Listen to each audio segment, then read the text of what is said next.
0.4%.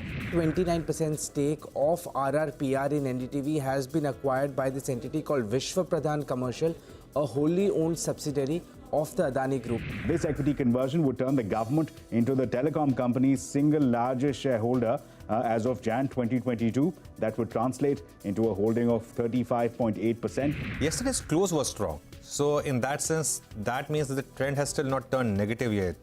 That changes if you start to trade below and close below yesterday's low. Energy have actually done a significant correction since May, and we always thought about $70 to $80 would be the bottom on energy. The valuations are at almost 20 times PE. From a 1 year forward basis, if you look at for something like an NDTV. It's down only about 13 points. MSCI India is at 21.3 times, which is more than double MSCI emerging markets. We believe with this review, there would be further downward revision. Any traveler who is actually using his credit or debit card to access the airport lounges. This program is incubated by DreamWorks. Europe as a whole has a storage level higher than 75%, and that means they're actually on track to achieve the 80% target by the end of October. It's a 10-point uptick on the Bank Nifty. Good afternoon and welcome to Closing Bell. I am Anuj, with me, Prashant and Nigel. After last 3 or 4 days of big activity in the market, today of all days, penultimate day of the series, the market just quietened down. We've become used to seeing large moves on the index. Today, the Nifty has moved in a very narrow band. In fact, a very thin volume as well. Normally, on the penultimate day, you see the highest volumes, but today, the volumes are also missing. Essentially, the Nifty is in the range of 10-day exponential moving average and 20-day exponential moving average. On the way down, there was support at 20-day EMA, and on the upside, there's resistance at 10-day EMA. And if you look at the Bank Nifty, that's facing some resistance at 39,000. The broader market has outperformed, and Tier 2 banks stand out. In fact, they've been standing out for all through the series, but over the last couple of days, there have been some good gains in names like RBL Bank and IDFC First Bank, Federal Bank, etc. as well. Prashant, Nigel, good afternoon. Anuj, hi, Nigel, hi. You know, the bullet we were talking about yesterday, it's nowhere in sight. Thank God, right? I mean, we're still dodging it nicely. I mean, the Nifty is doing nothing. So as Anuj said, it's down 12. It's been up a little bit, down a little bit, but really tight range. Broader markets are doing just fine. I'm at 0.25% on the Midcap index and the 0.25%, a little more than that on the Smallcap index. So this is going well. Not quite 2:1 in terms of advanced decline, but close to it. Lots of action. I mean, you know, you look at something like an RBL Bank, which is now at 115 rupees. So remember, there was, of course, that fundraising which had happened. RBL is something which a lot of people have been kind of bullish on, but it did not work out for a while. This move, though, is backed by volumes as well. So we'll see if something is really changing. We'll get your opinion. But there are other banks like IDFC First Bank, etc., which are also kind of seeing a bit of a move, and some of the other smaller banks as well. So that's one focus area. Some will point to all of this and say, well, this is a low-quality move that we are seeing in the broader markets, and that might also well be true. But I think that would be too much of a generalization. For what it's worth, it's broader markets which are doing well. The Nifty is taking a bit of a break. Nigel, hi. Well, let's get straight then to telling our audience what we have on the show in today's trading session. Plenty to talk about. Adani Group stocks, well, they are in focus as the Adani Group picks up a 29% stake in NDTV and announces an open offer for another 26% stake. But the NDTV promoters, the Roys, with around 32% stake, say that they were kept in the dark on this move. The stock, though, is locked in upper circuit. We'll also place the spotlight on a couple of pharma names under pressure today, Divis Labs and Lupin. Details coming up in just a bit. And crude breaches the $100 mark yet again on fears that OPEC Plus may curb output if Iran steps in. We'll get you excerpts from the chat we had with an expert earlier today. And we'll also talk all things market with Sandeep Shah, managing partner at Motilal Oswal Private Limited, later on the show.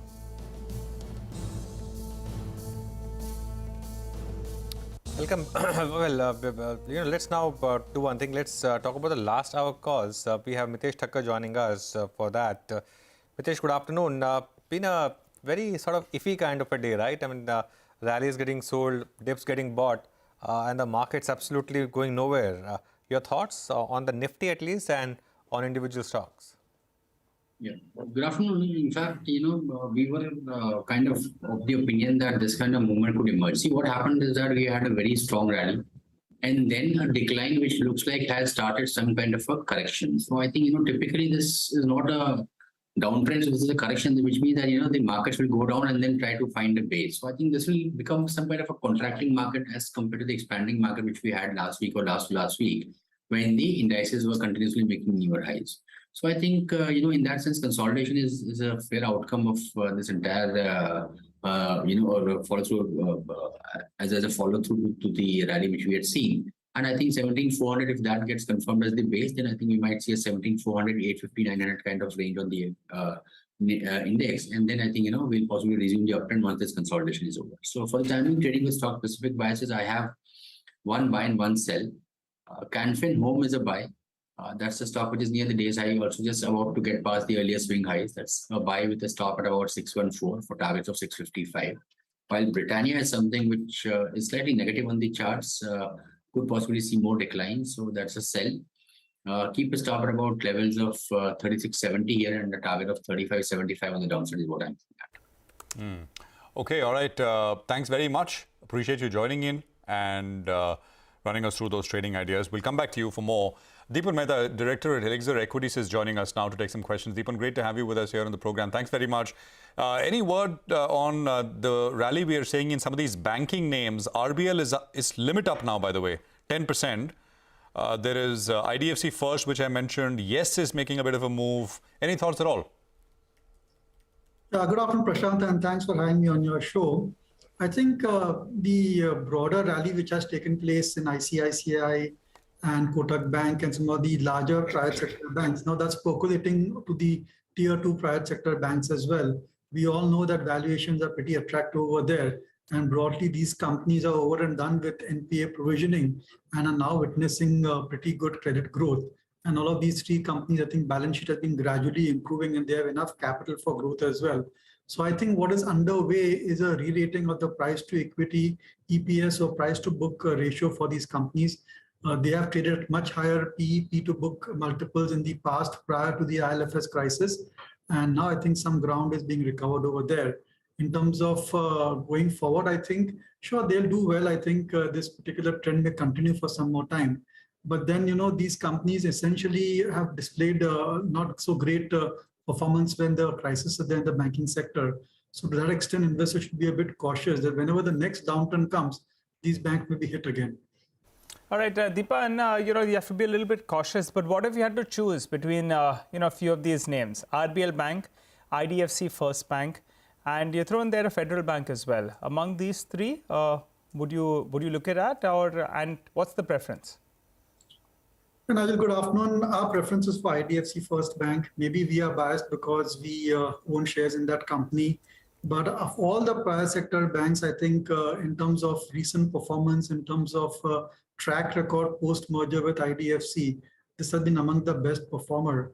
And a lot of the NPA issues that were found at IDFC First Bank were more to do with the problems or the NPAs which are there with the erstwhile IDFC when they merged. And now all of that has been completely provided for, and the manner in which the bank has improved its CASA ratio is very impressive. And in terms of technology platform, in terms of advertising, they've got Amitabh Bachchan as their brand ambassador now. That clearly shows that the top management is very aggressive in terms of growing the bank loan book as well as keeping NPAs under control. So I would go with IDFC First Bank as among the top tier 2 banks to look at in terms of investment. IDFC First Bank has done well, of course, of late. RBL for now is still on 10% freeze. I think there will be a bit of a cool-off period if that freeze has to open. But let's talk about some more names. Canfin Homes is a stock which stands out in terms of the other top F&O gainers, 5.5% higher on that stock. Any view here, Deepan? It's a stock which has done well of late. Yeah, absolutely, Anuj, and it's a great company. It keeps on focusing on the salary segment, and it's very conservative when it comes to lending. And even when a lot of the banking, I would say NBFCs in the housing finance got into trouble with builder loans, Canfin Homes never got into any of those construction or builder loans. And they continue to have very good quality of balance sheet, low level of NPAs. And now that the real estate sector is certainly picking up, volumes are picking up, I think Can Fin Homes is very well placed to expand its credit, its loan book, as well as its margins over there. So very positive on Can Fin Homes, and valuation-wise also is pretty much attractive at these levels. So amongst the NBFCs engaged in housing finance, I would rate Can Fin Homes at a very high level over there, almost among the top tier NBFCs in the housing finance business. Have you tracked Tejas Networks, Deepan? Yeah, Prashant, it came in the limelight because of acquisition by the Tata Group. And certainly when you look at 5G, the way it's playing out globally and in India, there's certainly a role for Tejas Networks to play. And the products which they have and the customers which they cater to is quite impressive. It's just that this is a company which has not reached its full potential. And every time you look at the numbers, you tend to get a bit disappointed, and revenues are just getting postponed, order books are getting postponed. But who knows, maybe the time is right for Tejas Network to show its full potential. And maybe next few quarters could be quite exciting for Tejas Network. But I would just wait for a quarter or two for the actual numbers and order book position to shape up before having a more, I would say, more convincing view, positive view on the stock. Okay, all right. Noted that view out there. By the way, just keep an eye out from the couple of stocks in the broader markets. Then Tega Industry, just pull up the intraday chart out there. Remember, the stock had listed with big gains, 60-70% odd. From there, it saw a sharp correction. We explained the stock earlier in this week itself. For the time being, the stock is moving higher. It's the mill liner. It's involved in global mill liner. So that's one stock that's moved up. Ami Organics is the other stock that's suddenly seen a bit of a spurt up in the last few minutes. So keep an eye out. That's another new listing, which listed with a lot of fanfare and interest. From there, in fact, the stock corrected close to around 30%. Now seeing a bit of an uptake. Well, let's get straight to the big news then of the day. The Adani Group has indirectly acquired more than 29% stake in news broadcaster NDTV. The Adani Group's unit has also announced an open offer for the additional 26% at around 294 rupees per share. This open offer will cost Adani close to around 493 crore rupees. Yash is standing by to fill us in with all of those details. Well, Yash, take us through the deal. How is it structured? And tell us what next. Well, Nigel, before I start talking about the deal, let me just quickly speak about the shareholding pattern at NDTV itself. So promoters Pranoy Roy and Radhika Roy hold a little over 32%. Another promoter entity, which is called RRPR, held around 29% stake.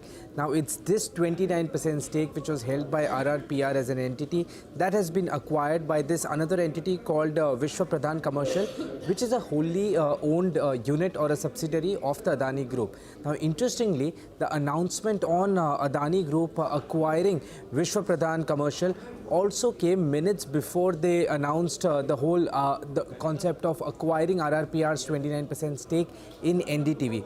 Now, the deal structure, importantly, Vishwa Pradhan Commercial has converted warrants issued by RRPR, which holds 29% stake in NDTV, in the form of taking that entire equity, which means the 29% stake which was held by RRPR went to Vishwa Pradhan Commercial as a part of the warrants of the loan which was given. And since Vishwa Pradhan Commercial was a unit of Adani's subsidiary, that indirect holding went to Adani Group as a stake in NDTV. What's next? Of course, importantly, because it was a transaction which involved transfer of stake of more than 25% and hence the voting rights, it triggered an open offer, which was for another 26% stake in the company at a price of 294 rupees a share. To the current market price, it's a discount of about 25%. As far as the open offer is concerned, of course, the two promoters, Pranoy Roy, Radhika Roy, as well as the retail shareholders will have the option to participate in that particular open offer. But what lies ahead for the Roys? Well, three important things to monitor here. One is that they can, if they feel that the whole transaction and the takeover is hostile, they can go ahead and challenge it on legal grounds, or they can tender in their shares in that open offer and exit NDTV. The third option essentially is to co-promote NDTV along with the Adani Group. Okay, all right. Thanks a lot for that, Yash. In fact, earlier today we caught up with Karan Torani of Elara Securities. Let's listen in to what he had to say about NDTV's valuations going forward. I don't see, the other broadcasting companies, moving up 2.5, 3x in terms of share price. I think, NDTV valuations will probably move more realistic and will probably move downwards over a medium to long-term basis. Well, Deepan, how do you see things shaping up in this space? Otherwise, not a very active space, but suddenly there's plenty of interest, plenty of action. Z Sony, we've seen Inox PVR as well take place, NDTV Adani. Your view on the space? And Nigel, I think because of disruption taking place within the media sector, we are seeing this kind of a consolidation. And standalone, small size media companies will find the going extremely tough. So maybe alliances, mergers may be the way going forward, especially on the entertainment side where the OTT platforms, the global ones, are making great headway over here. So I don't want to comment on NDTV per se. It's been a big underperformer. And who knows, change of management may rejuvenate the company and maybe change the fortunes of the company per se. But having said that, not that positive on any of the media companies. I think for the time being, it's best to be with the exhibition companies, PVR, Inox, when they do get merged. I think a lot of synergies will get unlocked. And you could see a lot of bargaining power coming to the company as well. And that may reflect in better numbers going forward. So I know it's been a bit of a disappointing as far as blockbuster releases are concerned. I think this is just transitionary phase. And I think in depth, these companies have got good strength on which they can build the business. Okay, well, let's just pull out the chart of Bharti Airtel once again. Remember, in the morning, it was down quite a bit because of that expectation of block deal.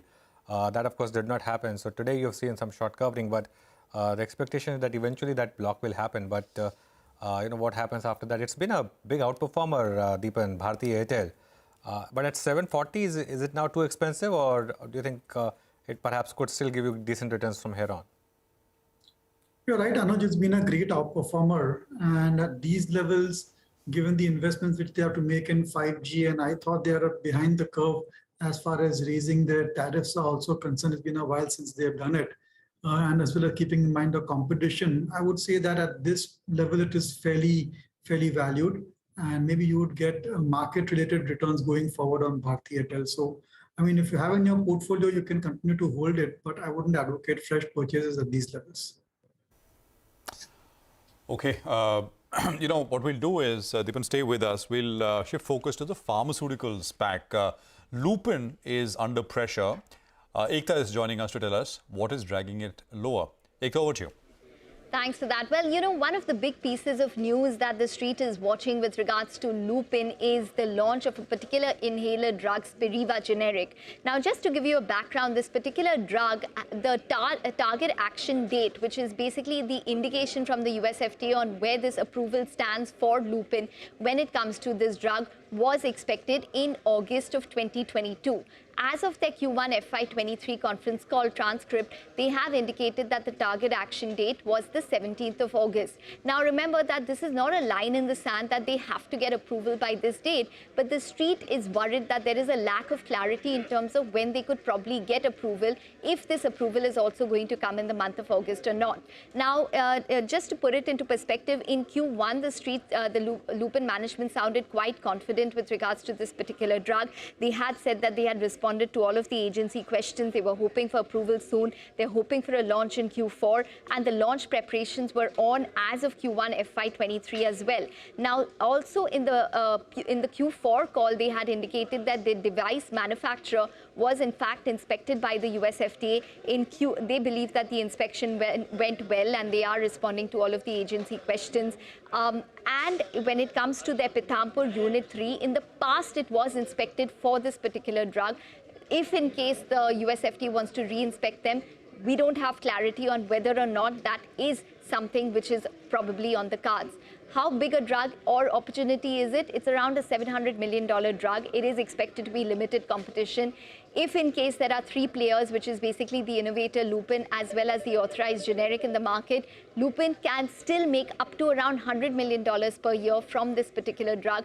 Estimates are wide based on various conditions, but there are some estimates that yes, they can rake up $100 million from this particular drug, and hence it's expected to be one of their key launches in the near term. It is also expected to aid their margins, propel their US business, which has been impacted significantly by US price pressure. Okay, and what about Divis, Ekta? That's the top loser on the Nifty.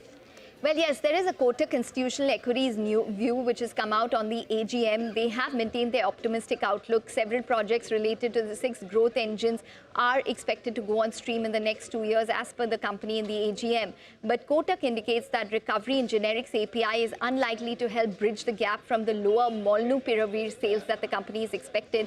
And hence, they are estimating only a 2% EPS CAGR over FY22 to FY25. Despite a recent correction, valuations still remain elevated according to them. And they have a lower D rating versus global peers in FY22. Now, Kotak has a reduced rating on the stock with a target which is unchanged at 3475. Remember that Divis has corrected significantly. It's down over 30% from its 52-week high, and it's corrected around 12% from its Q1 FY23 numbers, where its margins slipped below 40%. And that was quite a disappointment. Also, the fact that they do not have clarity in terms of molnupiravir API supplies going forward as well. Okay, Ekta, thanks a lot for that. By the way, just look at RBL Bank. That 10% freeze opened, and within a minute, it's now at 15% freeze. So it'll be interesting to see if because in an FNO stock now you work in 5% additional price band. So 10% happened. I guess a lot of this is also short covering because it's expiry tomorrow, and RBL Bank has been one stock where you have seen huge amount of shorts, and now you're seeing some moves. So today's move actually is really big. I mean, one thought yesterday's move was big, but that now pales in comparison. Today it's just one way, 120 almost on that stock, up 15%. We'll take a break. Once we come back, we have Sandeep Shah joining us. He's the managing partner at Motilal Oswal Private Wealth. Okay, I mean, 5-point change on the Nifty, so 70,582 is where we are at. Bulk of the action, of course, in broader markets. Advanced decline still holding 2:1. The big move, which is materializing, of course, is in RBL Bank, as we've been pointing out. I mean, it was strong from the word go this morning, and it's just gotten stronger. It was a 10% limit up, now it's 15% limit up. And for the week, it's up 20% now. And for the month so far, that is, in August, it's up 30%. So it's been having quite a bit of a move. Now, oil prices are also having a bit of a move. Crude oil prices have rallied back to $100 a barrel. Sonal is joining in to tell us what the implications are for listed oil entities here. Sonal, over to you. Thanks a lot for that. Well, it's not only crude oil prices, even gas prices, they have been surging, and they surged even more overnight. Well, Saudi Arabia has hinted at a possible output cut, which definitely would mean lower supply, and that is the reason why we saw crude rallying around 2.5% or 4% in overnight session, and it is above that $100 a barrel mark. And it is not only crude oil prices, as I mentioned, even European gas prices, they surged 13% in overnight session, and it is at a record high levels as we speak. After the Gazprom announced that one of their pipelines will go under maintenance for 3 days on 31st of August. We did see a sharp spike in gas prices. Additionally, we got to know that there is a damage to a key pipeline into Europe. So that would mean more supply pressures as far as gas is concerned. Spot LNG prices, they are at record high levels at $57 per MMBTU. So very bullish cues coming in as far as the energy markets are concerned. Thanks a lot for that, Sonal. Well, let's also listen to what Hugh Keener, Managing Director and Chief Investment Officer at Swiss Asia Capital, had to tell us on the possible trajectory in crude prices. Let's hear him out. The futures market is driving very big yo-yos, whilst actually regional issues on getting access to that material at the same price is almost impossible. In the meantime, what we have is a slowdown of the economy, particularly in the United States. Whereas if you look at the Chinese economy, it's been pretty weak, but there we have already seen stimulus. I think I more or less agree with what he's saying. I have to specify that because, as you know, oil prices are swinging depending where you are in the world, depending what your infrastructure and logistics right now is. So we've got very big dislocations. So probably people who get oil at significant discount to the $80 we are today. And there are probably some people who pay significantly more due to logistic issues. So the spread is actually quite big, and therefore the futures market is not really representing actually what's happened on the ground on the end for the end consumers. The question is, how much more can US actually tighten in that environment where the dollar is already getting reasonably strong towards 110? And I think at the price level, probably people will start thinking a slowdown on tightening might be in the card, particularly as the recessionary environments are actually appearing almost everywhere around the world. So I think what we have now is that the financial markets are discounting now recession in the commodity space, whilst actually low inventories and problematics we have on the ground might actually prove that by next year or by later the year, we are actually moving back into a shortage crisis. And we see that by backwardation, we see it on the curve, we see in delivery issues. So commodity prices will probably go up again for end users. Okay, all right, that's about crude oil. But by the way, just pull up the banking names. Yet again, this tier 2 banks, they are moving up. Bandhan Bank, that one's now up close to 5.5%. Pull up the intraday chart out there. Remember, that had not participated as of the start of this hour, but suddenly that's moved to the high point of the day. One probable reason could be that Tamil Nadu Mercantile Bank IPO, that's on the cards in the next few weeks. So maybe some of these smaller banks as well, the street is reading it as maybe a bit of a valuation catch-up or the likes, given that you're having an IPO that could come up in the banking space after a while. So some of these banks reacting to that piece of news. But, Dipan, before we let you go, wanted your view on a couple of these names, Irctc or Concor. For Concor, the big trigger was that, in fact, there'll be that divestment. It's hit multiple headwinds. What's the view out there? And if you could give us a view on Irctc, good business. Unfortunately, the stock has corrected a little bit from the recent top.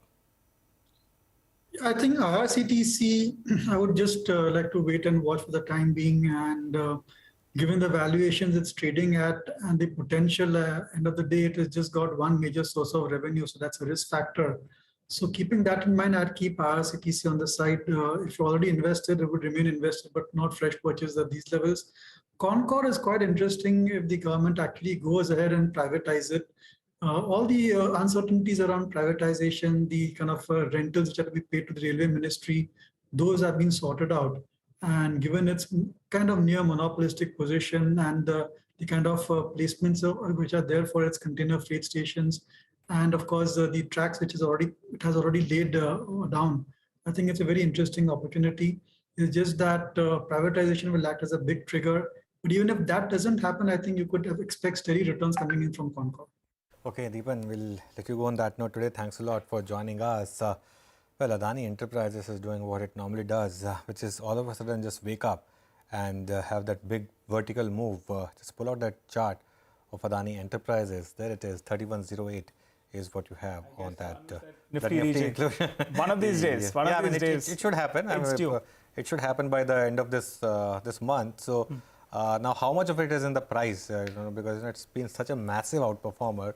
But it now looks a matter of when and not if it gets included in the Nifty, because it fulfills all the criteria, and of course, Shree Cement perhaps makes way for Adani Enterprises.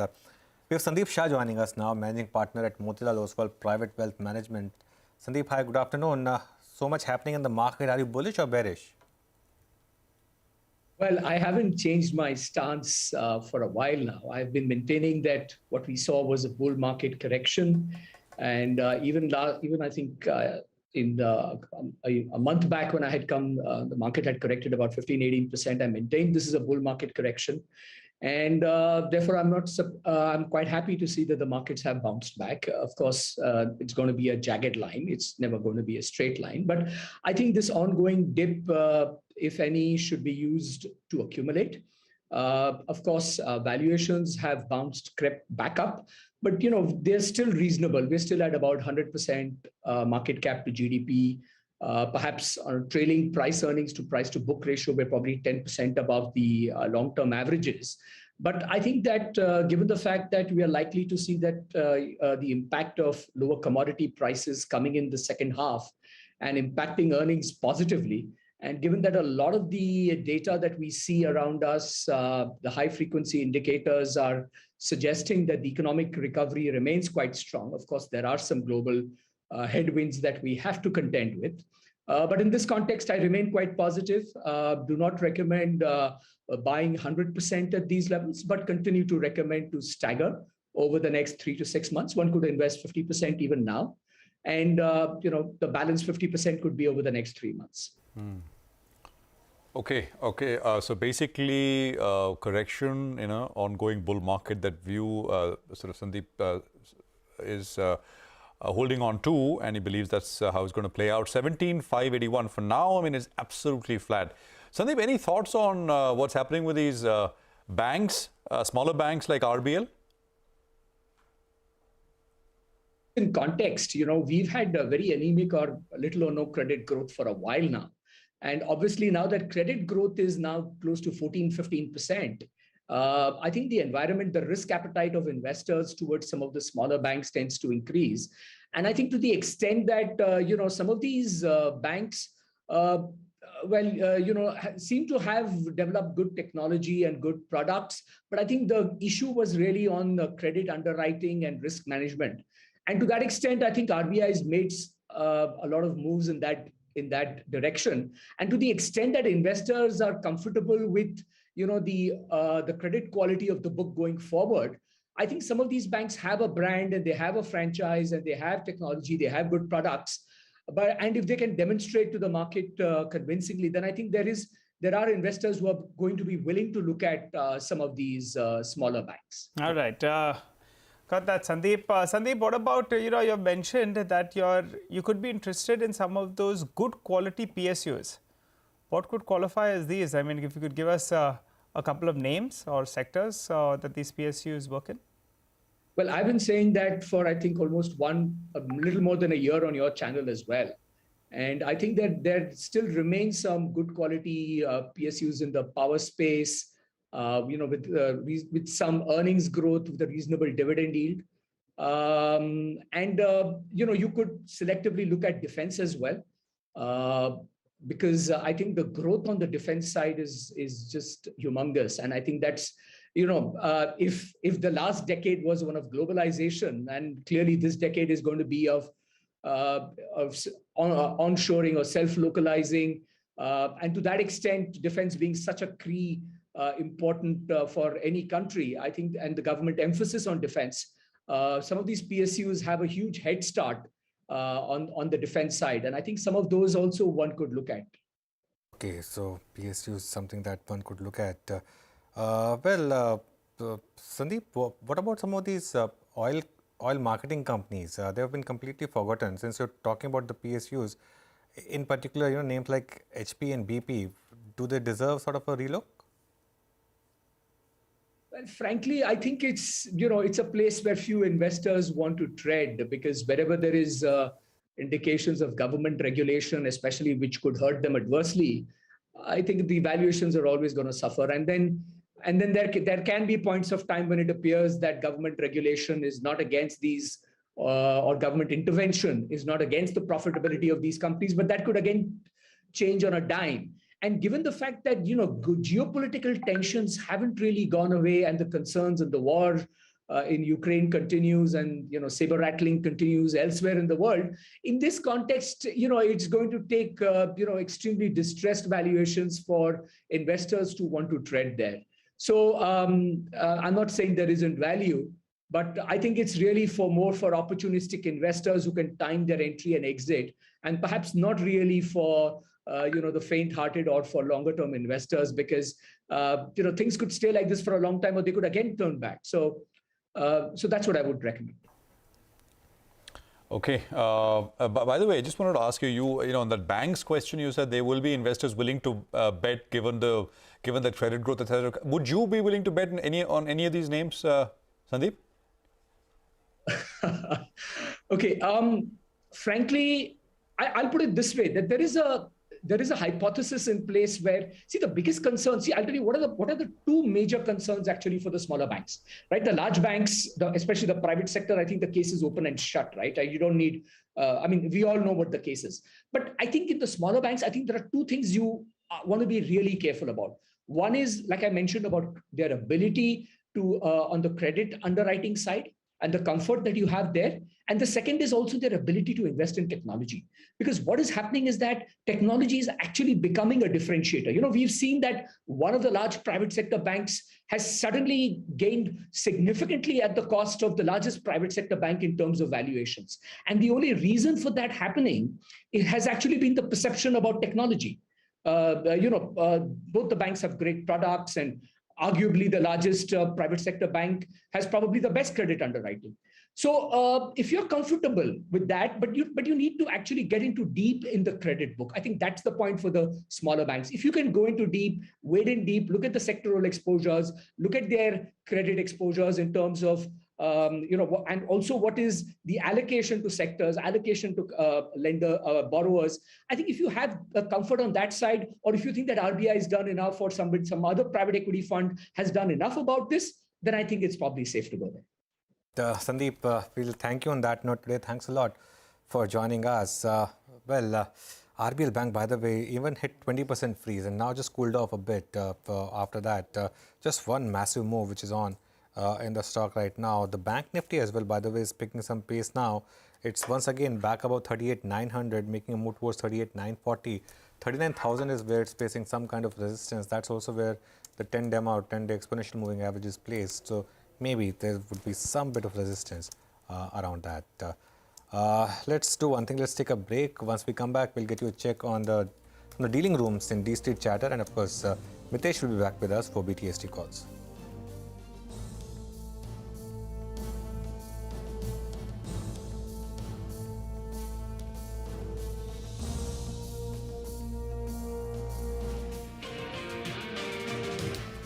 17,600 on the index, mid-cap index, plenty of action out there, and the banking names, they're the ones that are catching your attention. Good time, though, to shift focus to our special segment, D Street Chatter.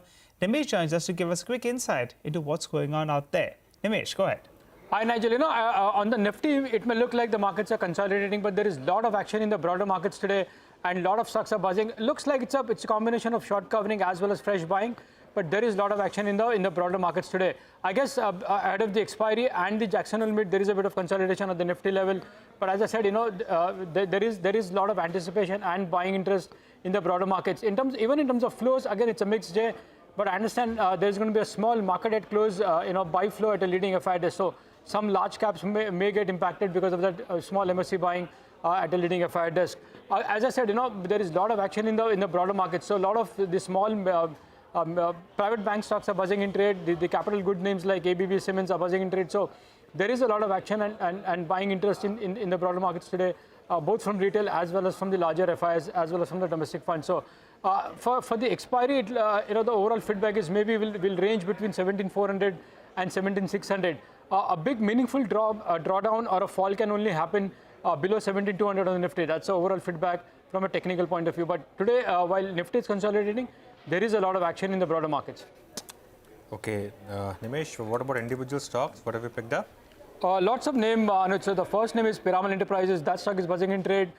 We saw a couple of days of correction in that stock, because of the FTSE adjustments. But after that, some bit of traction is back. A big buying interest in today's trade, I understand. And next week, of course, there is a demerger due date. So that's the reason why that stock is excited in trade today. So that's the first one. The second stock is, I've just identified one stock, which is Kirloskar Oil, but the entire Kirloskar group is buzzing in trade, largely on back of buy flows at an HNI desk in Kirloskar Oil. But apparently there was a Kirloskar day by a leading brokerage house yesterday. All the Kirloskar group companies were featured, and there is a bit of traction now in the entire group as well as in Kirloskar Oil today. So that's the second one. The third stock is MCX. Consolidating after the results, not big moves in that stock, but I believe. Apart from numbers, there is going to be a corporate development, largely in anticipation of some bit of change at the top. And that's the why that stock is in focus for some large HNI. So that's the third one. And the last stock is, this is an interesting one. The last stock is Total Transport Systems, small cap, you can call it a micro cap company, 130 crore market cap, not much been talked about, only listed on NSE. That stock is buzzing in trade, up 17-18%. The last one I checked.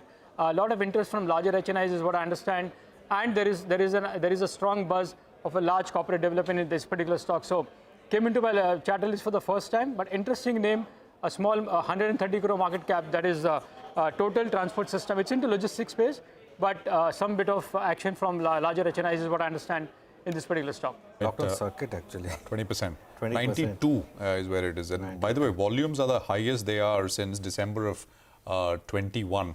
That is the one, right, Nimesh? Yeah, correct. It's Total Transport System, only listed on NSE. Yeah. By the way, look at the market just surging now on the Bank Nifty. All of a sudden, this is what you thought perhaps the move would be in the first half of the day. Wednesdays, normally you see this kind of a move. The market chose to do absolutely nothing till 2:30. Almost made us believe like nothing was happening. And then all of a sudden, the Bank Nifty, from being flat, is now up 350 points. The Nifty as well is contributing, but not as much. Nifty is up 40 points, but the big move is really happening on the Bank Nifty. That's the contribution to the Bank Nifty. ICICI Bank is leading it.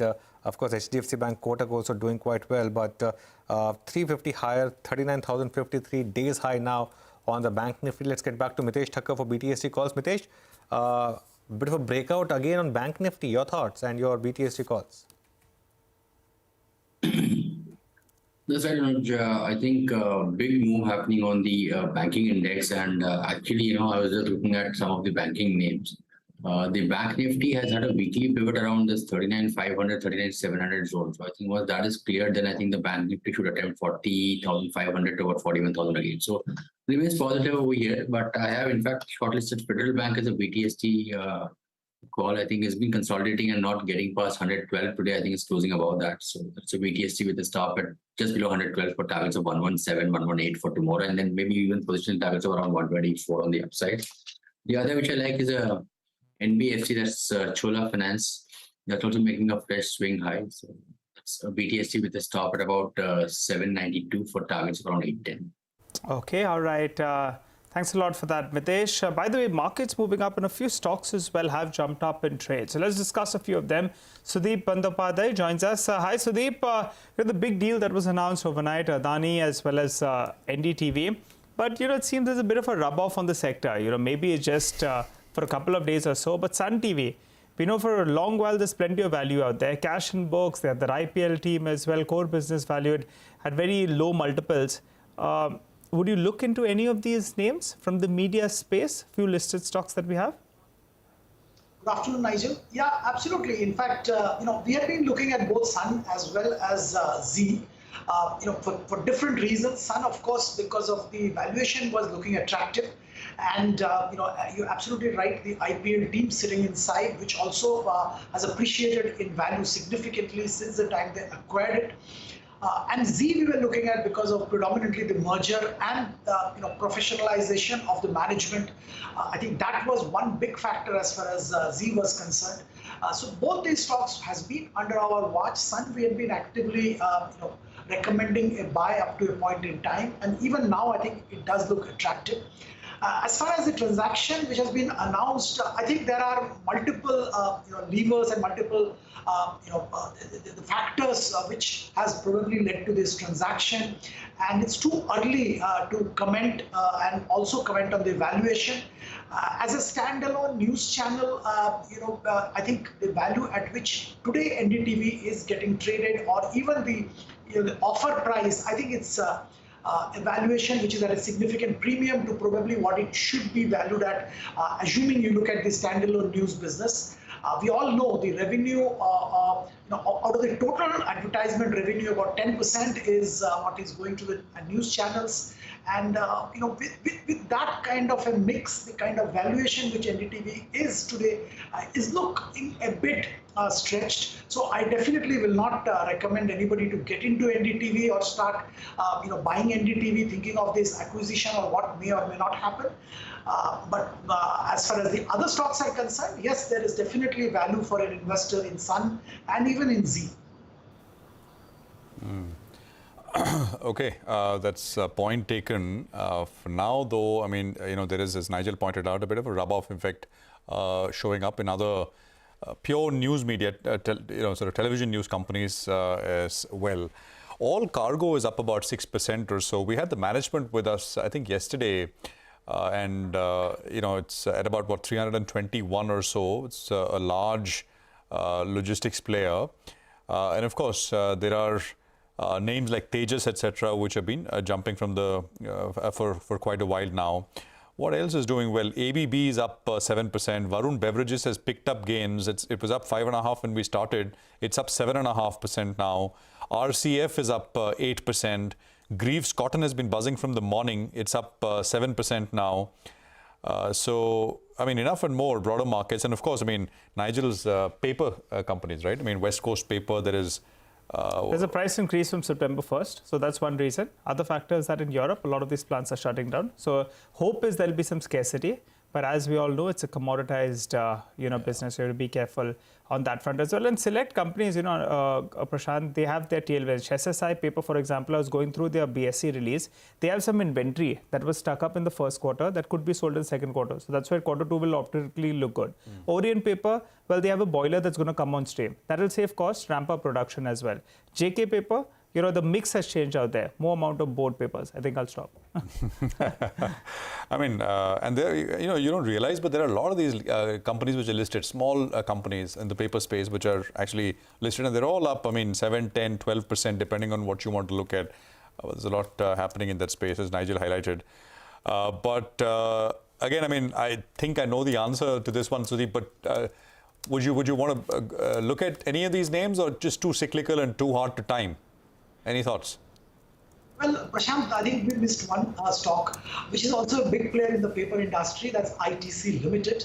They have a very robust paper and paperboards business inside that, and that also has been doing very well. I mean, I think the entire industry has been doing exceedingly well for the last 6-8 months.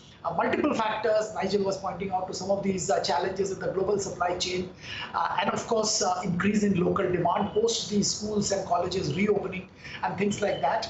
I would rather leave these standalone paper companies because they have already moved up quite a bit. Probably it will be a better bet to kind of get into ITC. Yes, it has moved up quite a bit after a long time, and probably the real value of ITC will only show when there is demerger, eventual demerger, which everybody has been talking about for a very long time. But even at current valuation, looking at the way the businesses are performing, there is merit in acquiring, and that is, of course, as we all know, is lowest valued FMCG behemoth we have.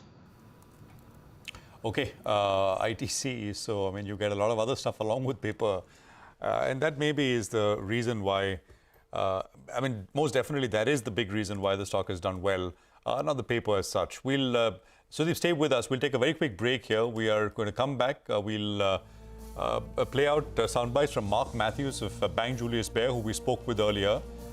He says that the PCE data, the inflation number that we get in the US later on Friday, will be important. And that basically will determine what the Fed does in September as we head into that particular meeting. We're back in just a bit.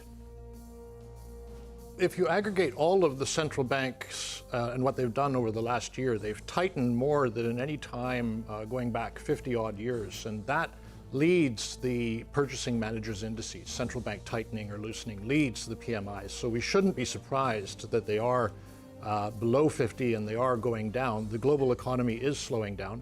And I don't think a month or two ago, if you'd told anybody that was going to happen, they'd be surprised. A very important number will be both the PCE inflation reading that comes out half an hour before he speaks, and then the CPI, which, if it's a hot number, then I think people would price in 100.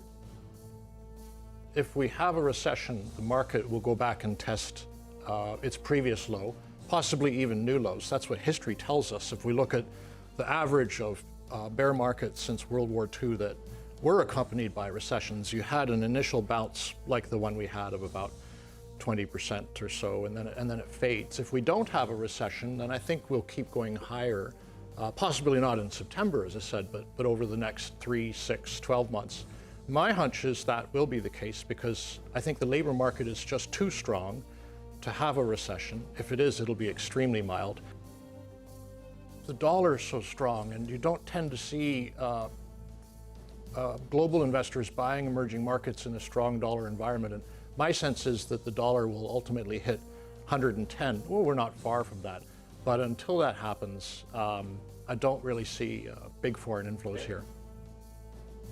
Among the major emerging markets, this one is the best. There are smaller ones that are good, like Vietnam or Indonesia, but they're very small compared to this one. So I think that's a positive for this market. And I also think that just as I said in my meetings with industrialists yesterday, a sense of strong capex cycle that's kicking in now, because the last 10 years were very, very subpar growth years for India, a combination of the non-performing assets keeping the banks from lending and all of the reforms, which it took a while for the small and medium-sized enterprises to get used to. But now that's behind us. I do think that you're going to have a strong economy and high earnings growth, and typically that leads to higher stock prices.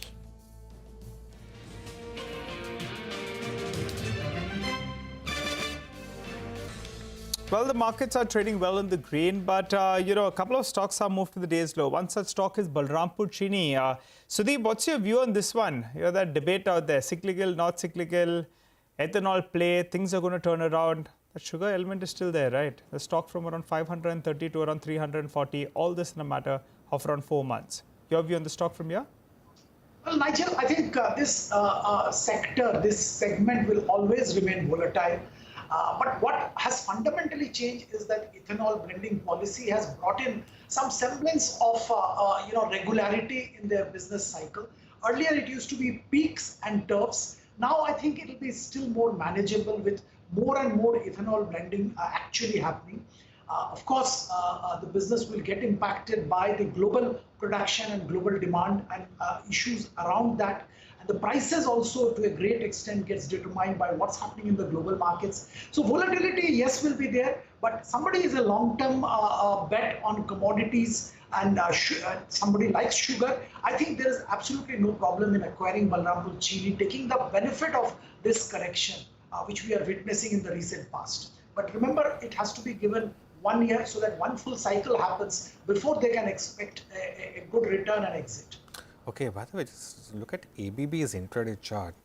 That stock, it's actually done really well in the last few days.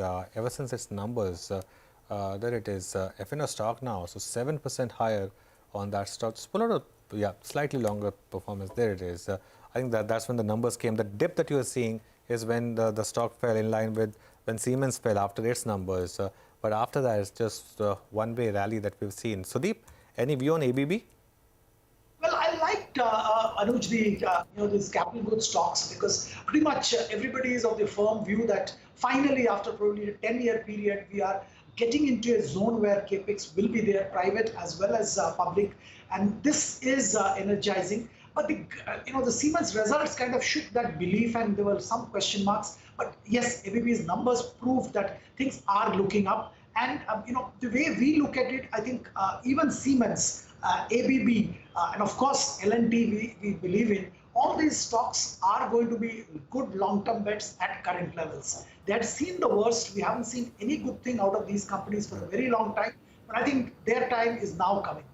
Okay, Sudeep, we'll leave it there today. Thanks a lot for joining us. Before we start wrapping up the market action for the day, let me just take Mitesh's final word on the closing of the Bank Nifty, where we're closing right now. Mitesh, 39,100 on the Bank Nifty now. You reckon we can get to the recent highs? What would be your view here? Well, there's a strong possibility. In fact, Bank Nifty is one of the indices which is doing very well. We had a recent high of 39,759 or 39,760. And there's a good chance it can do that. I think on the downside, as long as we are about 38,750, I think I would maintain a positive stance and hope that we'll not only hit the recent high, but maybe even cross it. All right, Mitesh, thanks a lot for your time today. Let's start wrapping up the market action for the day. Well, the last hour really brought it for the bulls. Till 2:30, the market was absolutely flat. The Nifty was down 3 points, the Sensex was up 3 points, and we're ending the day with decent gains. So on the Nifty, of course, the gains still look muted, and that's mainly because the outsized gains came in the Bank Nifty, which is up 1%, 400 points higher, 39,100. I think the averaging might pull it down a bit to 39,070 thereabout, but still that would be a good close. In terms of index stocks, let's start with the banks first because that's where the big contribution was. So names like Kotak Mahindra Bank, ICICI Bank, HDFC Bank, Axis, even HDFC itself also did quite well. Then you had Apollo Hospitals, by the way, which was the top Nifty gainer, 3.5% higher on that. ONGC was up 2%. Grasim was up about close to 1%. Larsen & Toubro did well. One more bank, by the way, IndusInd Bank also did well, up about 3%. X of that, actually, the stocks were up just about 0.5% or thereabout. That explains the more muted move in the Nifty. On the losing side, you had Tata Steel, which was down. BPCL was a bit soft. Divis was down. And the pressure on the Nifty came from two stocks, ITC and TCS as well. But Prashant, the broader market actually did well through the day today. Yeah, I mean, almost 2:1 advances to decline ratio. So, RBL, of course, stands out with a big 16% move by close. Varun Beverages ends 6% higher. ABB, of course, we just discussed. Tejas Networks is another one, 6.5%. Canfin Homes, 7% higher. Asahi India was up 7%. RCF, 8% gains. Ujjivan went up 6%. Hikal was up 6%. Greaves Cotton, 7%. TV Today was up 9%. It did well from the beginning. All Cargo was up 6%. A lot of paper names, smaller names, Westcoast, etc., which all looked up. And I could go down the list, but this is the bulk of the volume-led gainers from the broader market space. Nigel. Well, that's right. It was a pretty good session by the time we wound down. A few gainers in trade today. Tega Industries, the one we explained earlier this week, so that was up and about. You had Amy Organics, well, that stock as well spiked up. Orient Paper, that's the underperformer from the paper pack. That as well did come to the party in today's trading session. On the flip side, you had a few of these stocks that have lost out. Eros International, I don't know what went on there, but the stock was up more than 50% in the last 1 month or so. Today it was down closer around 6% approximately. So that, in fact, giving up some bit of those gains. From the Adani Group, just Adani Green was under some pressure. So that stock, in fact, ended a little bit lower. But to wind things down, though, the Nifty, well, it traded in a bit of a range, though ended well in the green. The Nifty Bank was a star in trade, with a couple of those mid-sized banks really coming to the party. Paper stocks did pretty well, and by the end of it, well, there was more green than red on the screen.